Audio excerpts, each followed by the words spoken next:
And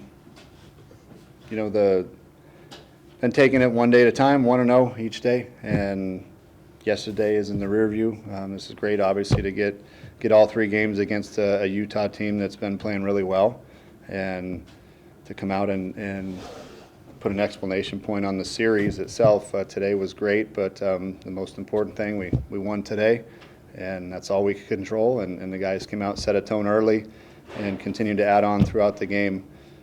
To give us, flexibility to using certain guys out of the bullpen today that we needed to, and hopefully keep our arms somewhat fresh as we go down the stretch here. What can you say about Boyd's performance after a really rough outing last week to do what he did today? Boyd, he's such a competitor. He wants to do well so bad. He's still not his full self, although he's velo and everything is kind of coming back to form. Ultimately the feel still isn't quite there yet, and he gets frustrated, and just because he's such a competitor. But for him to come out today and get some good results, we were obviously extremely happy for him personally, but got us off to a good start where he was able to put up 2 zeros and give our offense a chance to put up 6 there and get a cushion early on. And we wanted to give him a good outing, a positive outing, a good start, and then we finished him up down in the pen just to kind of lengthen him out one more inning, if you will, and continue to try to stretch him out and try to get that feel back that he needs to ultimately be as good as he can be again. So, but yeah, him, I see what he goes through every day, and he wants to be good, and he competes, and again, that's why he's out there, is because his presence in whole it's important for our team. Nate and Toby also mentioned being able to set the tone early, allow them to be comfortable the rest of the way. Coming into today, was there a message of just get your work done early, be aggressive to start, or were they just taking what they were given? We try to throw the first punch every game. That's kind of something we talk about. Again, today we are not in a position where we can afford to rest on yesterday's success. We got to be ready to go again today, and that's how really we should take every game, is just win today, figure out what we got to do today, get off to a good start. They did most of the damage, if not all of it, with 2 outs there in the first inning. So continuing to put pressure on the opposing team by putting the ball in play and not punching out, and with 2 strikes.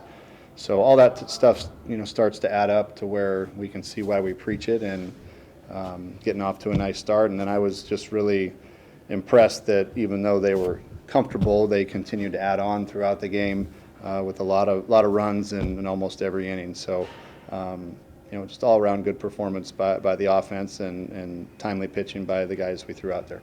Toby mentioned earlier that solo home runs aren't going to win games and win series, and specifically talking about that first inning, just keeping the line moving with 2 outs and base hits. What's your stance on that as far as what you saw from your guys in those at-bats specifically to keep the inning alive and to continue to tack on runs there? And they had a couple mound visits and had to get their guys figured out, but you guys just kept moving and were able to flip the order. Well, I mean, that's what gets frustrating for being on the flip side of that is we've had some experience with at times this year.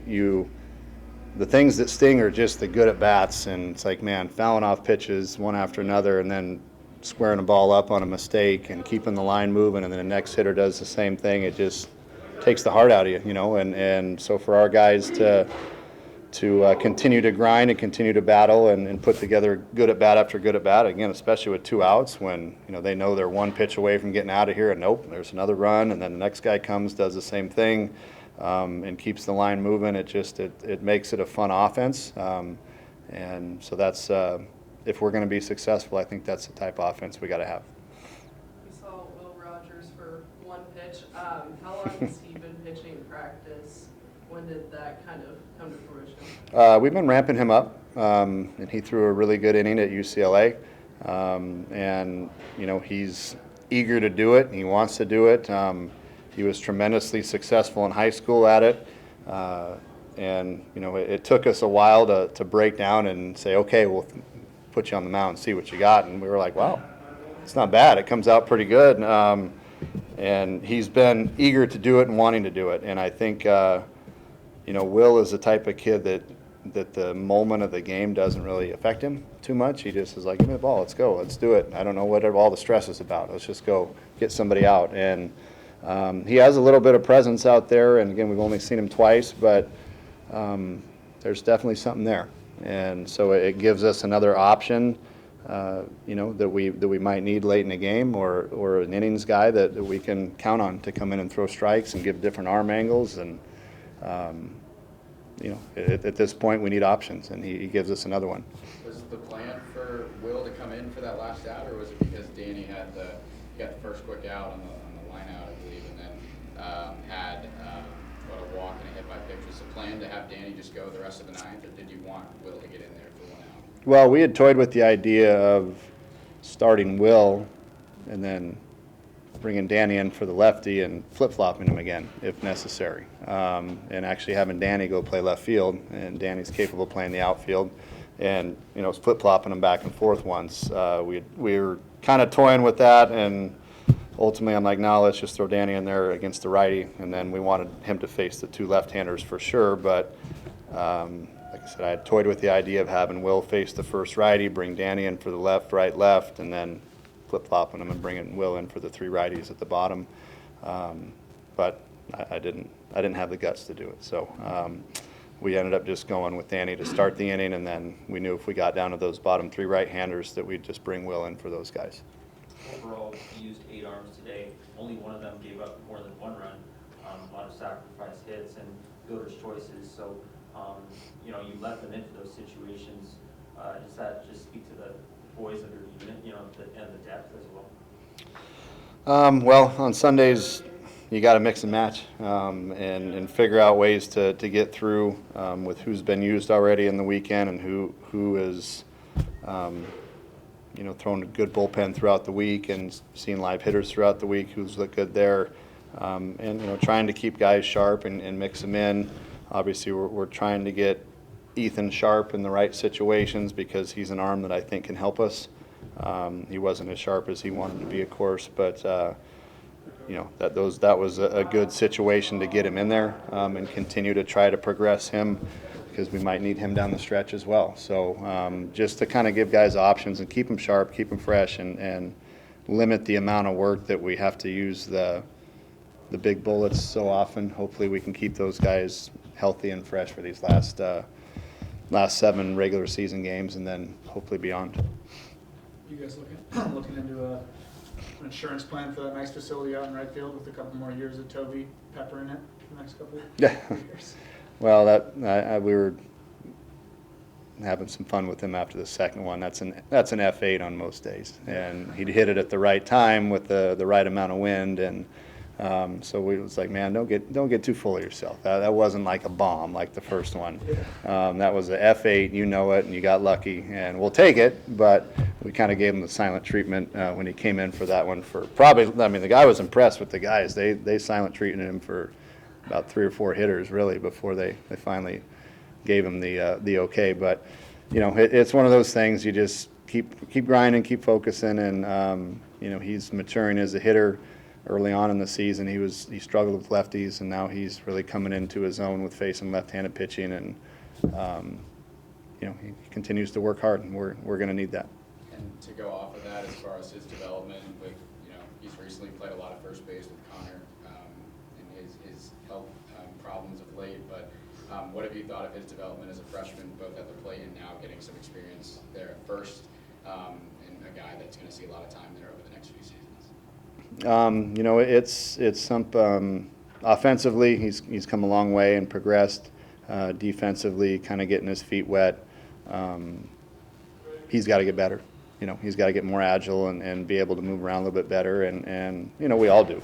That's one thing that we're, going to emphasize moving forward is we got to get a little bit more athletic all the way around. And we know that, and that's something that he knows that you got to get more athletic. If you're going to play especially on the dirt here with the fast infield, we have to be able to move laterally a little bit better. And but he is doing a good job of working hard. Footwork around the bag again needs some work, but he is progressing in those areas, and we'll continue to grind on it. And he knows what we expect of him. now, and moving forward, he knows what we expect of him. So, like I said, the day you stop working, take your spikes off and do something else. I mean, you always got to improve at something. So he knows what he has to get better at. Coach, as many two-way guys as this team has had, or at least has come to have, and then the guys that are playing multiple positions, how much of that is just a one-time thing for this year, or do you see this kind of becoming more of an identity thing for future years to come, having that play into recruiting a little bit? What are your thoughts on that? I mean, I think if you show that you're capable of doing it, I think it's great. You get two players in one, really.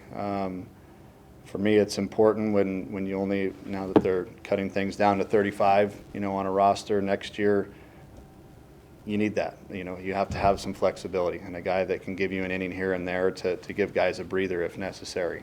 And if you prove that you can do it and stay sharp at both, I have no problem with it. I actually encourage it, and I think it's it's good. I mean, the guys that are successful at it are a huge asset to have on your roster.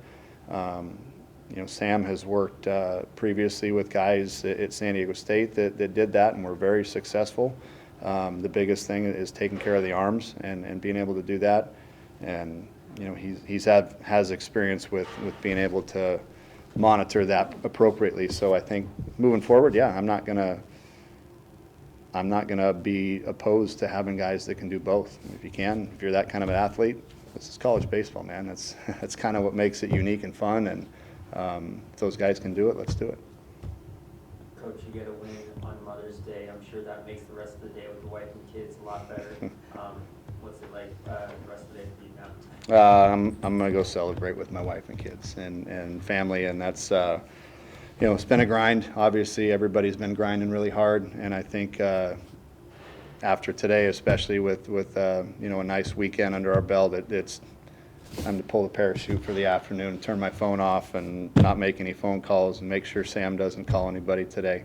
You need to spend time with family at times, and today's a day that if we had a great weekend, celebrate it, enjoy it, take the rest of the day off and relax, and then we'll get back to work tomorrow. Thanks, Coach.